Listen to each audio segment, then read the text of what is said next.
Assalamualaikum warahmatullahi wabarakatuh.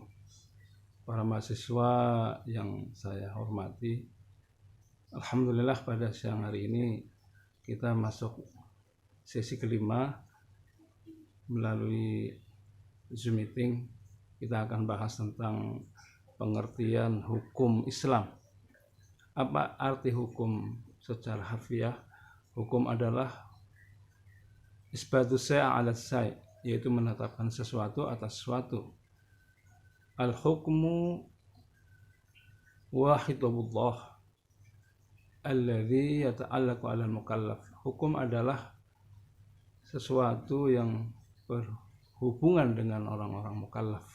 Orang mukallaf itu artinya adalah orang yang sudah berkewajiban menjalankan syariat Islam. Ada 3 kategori orang mukallaf. Yang pertama adalah apabila bagi laki-laki dia sudah usia 12 tahun atau diawali dengan mimpi basah. Bagi perempuan, starting menjadi seorang mukallaf adalah pertama kali menstruasi. Bagi perempuan itulah awal dari menjalani hukum-hukum Islam. Hukum Islam itu hanya berlaku bagi orang mukallaf dan tidak berlaku bagi 3 golongan. Yang pertama adalah anak kecil yang belum dewasa. Jadi dari mulai lahir sampai dia dewasa tidak ada kewajiban apapun untuk menjalani hukum-hukum. Jadi kalau meninggalkan sholat atau meninggalkan puasa maka dia tidak ada dosa baginya. Tapi disarankan bagi anak-anak kita usia 7 tahun sudah mulai diperintah menjalankan sholat, menjalankan puasa, sebagian lagi latihan. Nanti startingnya mulai dihitung sebagai amaliyah bagi laki adalah setelah dia pertama kali pengalaman mimpi basah. Kategori yang kedua, orang yang tidak kewajiban menjalani hukum Islam adalah orang yang tertidur. Jadi kalau ada orang sehari semalam tidur tidak bangun, bahkan seminggu misalnya tidak bangun, maka dia tidak ada kewajiban apapun untuk menjalani hukum-hukum Islam. Yang ketiga yaitu orang gila. Orang gila itu sampai dia sadar. Orang gila tidak ada kewajiban untuk menjalankan hukum Islam. Makanya hukum adalah titah Allah, perintah Allah yang berhubungan dengan orang mukallaf, dan ciri orang mukallaf adalah tadi kita sebutkan pria dewasa usia 12 tahun. Nah, bagi wanita biasanya lebih cepat, usia 9 tahun kadang sudah menstruasi. Maka mulai seseorang menjalani hukum Islam adalah berbeda-beda antara laki-laki dan perempuan. Pernah dulu ada salah satu masa di mana dalam Al-Quran diceritakan dalam Ashabul Kahfi ada seorang pemuda yang dikejar-kejar oleh penguasa. Kemudian dia dikejar sampai ke atas gunung, kemudian dia berlindung di gua sampai 350 tahun dia tertidur. Ini adalah salah satu sejarah yang membuktikan bahwa orang yang tidur maka tidak ada hukumnya. Jadi kalau ada orang tidur tidak boleh dihakimi sama sekali. Hukum dibagi menjadi 3, menjadi 2. Yang pertama adalah hukum taklifi, yang kedua adalah hukum wada'i. Hukum taklifi itu adalah hukum yang dibebankan kepada mukallaf, kepada orang muslim berdasarkan perintah langsung dari Allah, berdasarkan tauqifi, yaitu misalnya aqimis shalah, dirikanlah kalian salat. Ini perintahnya adalah langsung dari Allah. Aqimis sholata wa atuz zakata, dan dirikanlah salat. Kemudian juga haji, ini adalah perintah yang langsung datang dari Allah, dan ini disebut dengan hukum taklifi.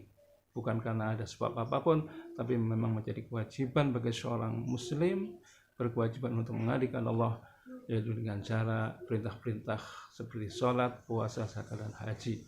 Termasuk juga perintah untuk menghormati kedua orang tua. Ini namanya adalah hukum taklifi. Terbebani, beban itu diperuntukkan bagi seorang tanpa ada alasan apapun. Ini namanya hukum taklifi. Yang kedua adalah hukum wad'i.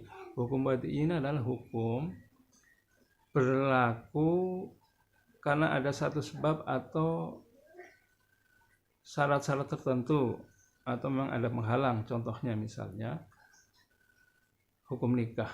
Nikah itu hukum asalnya adalah sunnah, tapi kemudian berubah menjadi wajib bagi seseorang pria dewasa yang sudah memiliki penghasilan tetap, sudah punya pacar, maka dia nikahnya menjadi wajib karena menghindari perzinahan. Begitu juga nikah dari sunnah menjadi haram, nikahnya itu karena seseorang menikahi perempuan atau perempuan menikahi laki-laki itu tujuannya adalah untuk menyakiti atau hanya ingin merampas harta bendanya. Beberapa tahun yang lalu di Pondok Indah itu pernah ada kejadian seorang yang menikahi perempuan, ternyata itu keluarganya, pasangannya dibakar dan dia ternyata motifnya adalah ingin mengambil harta bendanya saja. Maka nikahnya yang asalnya sunnah maka dihukumi menjadi nikah yang haram.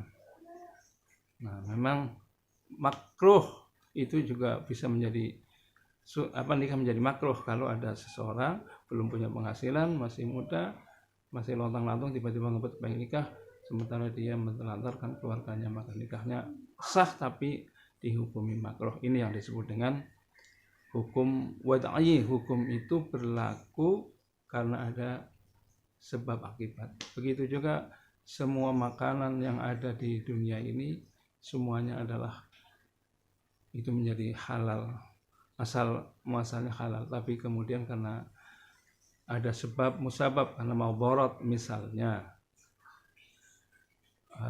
di sini ada kayu, ada bangku, ada pulpen, itu sebetulnya tidak ada nas yang menghalalkan atau mengharamkan pulpen, tapi pulpen itu kalau dimakan atau besi dimakan maka itu akan membuat maborot, merusak badan, maka makanan pulpen atau besi yang dimakan menjadi maborot, maka itu menjadi haram. Haramnya apa? Karena menimbulkan maborot kepada manusia.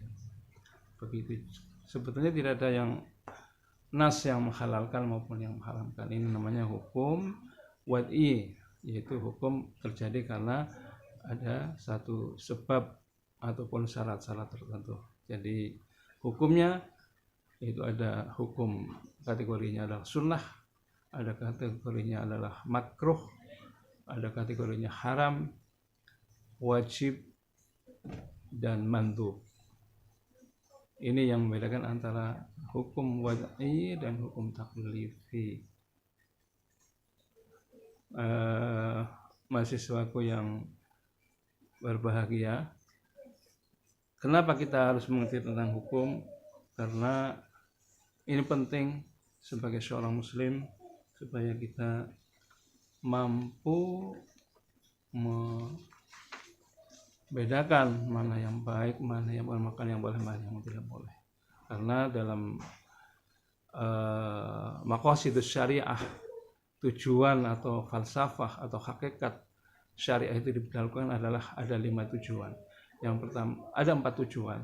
Yang pertama adalah hifdzuddin, yaitu syariat diberlakukan karena dalam rangka memelihara agama agar agama itu bisa tetap berlangsung lestari, maka diperlukan agama itu perlu dijaga, dilestarikan. Karena agama semua adalah menjadi way of life, panduan dari Allah untuk keselamatan, untuk kebaikan manusia di dunia maupun di akhirat, mengatur hubungan bagaimana berhubungan dengan Tuhan dan juga bagaimana berhubungan dengan sesama manusia agar manusia benar-benar menjadi khalifatullah fil ardi, menjadi wakil Tuhan untuk mengelola muka bumi ini. Yang kedua, tujuan syariat Islam adalah hifdzun nafsi, yaitu memelihara jiwa manusia, baik itu lahir dari suku manapun, dari agama manapun, dari etnis manapun, maka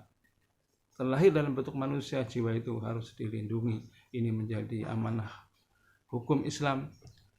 Makanya perlunya ada tata negara, perlunya ada komunitas, perlunya ada aturan-aturan konstitusi yang tujuannya adalah untuk melestarikan jiwa manusia. Tidak boleh ada manusia manapun yang dibunuh atau nyawanya tidak berharga tanpa ada alasan tertentu.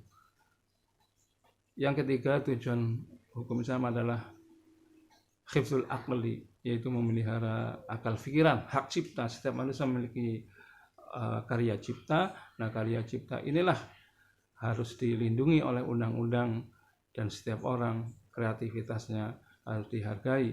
Ini yang disebut dengan hifdzul aqli. Jadi akal, penemuan, pemikiran ini harus benar-benar tidak boleh diserobot oleh lembaga manapun, tidak boleh diakui oleh siapapun, karena ini menjadi hak dasar, hak asasi setiap manusia memiliki daya kreativitas, memiliki daya berpikir yang anugerah Allah itu harus dijaga. Selain itu, yang keempat adalah hifdzun nasli. Yang keempat adalah memelihara keturunan. Keturunan harus dijaga dengan baik. Tidak boleh juga ada orang yang terlahir, misalnya dulu pada zaman jahiliyah, setiap kali terlahir perempuan dianggap hina kemudian dibunuh. Begitu juga zaman Nabi Musa, setiap kali yang lahir bayi laki-laki maka dibunuh. Ini adalah melanggar hak-hak dasar, hak asasi manusia.